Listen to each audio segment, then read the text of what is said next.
Good afternoon, Mayor Sim, Chair and Councillors. My name is Anil Patel. I am a resident of Vancouver and I am in favour of Motion 3. Next slide. I'm here because Vancouverites cannot save in dollars due to currency debasement, a problem that extends to families, businesses, charities and municipalities. Next slide. When currency fails to preserve its value, people are forced to save in other scarce assets. Hence, the price of Canadian houses tracks the supply of Canadian dollars. Next slide. Bitcoin represents the discovery of digital scarcity, a solution to a computer science problem more than 50 years in the making.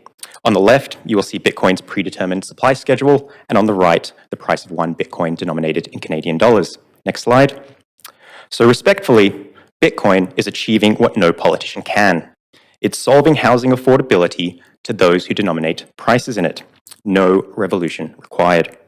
It's demonetizing real estate or draining the monetary premium that has nested in that asset class.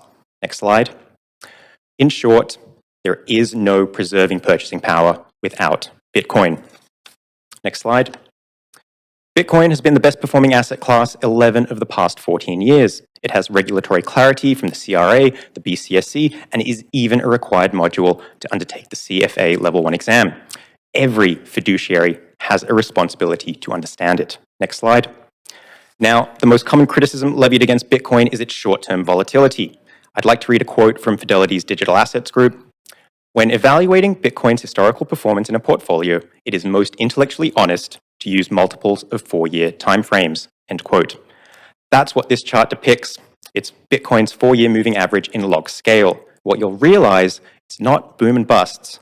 It's an adoption curve, a series of S-curves. Next slide. So, nation states are mining, holding and buying Bitcoin. Pension funds and insurance giants are allocating to Bitcoin. Public and private enterprises are moving their treasuries onto a Bitcoin standard. And according to public financial disclosures, 2 members of City Council currently own Bitcoin. Final slide, please. I'd like to end with a prediction, and that is those speaking against this motion will not be able to articulate any original criticisms that have not already been thoroughly debunked. As the saying goes, there are no well-informed Bitcoin critics.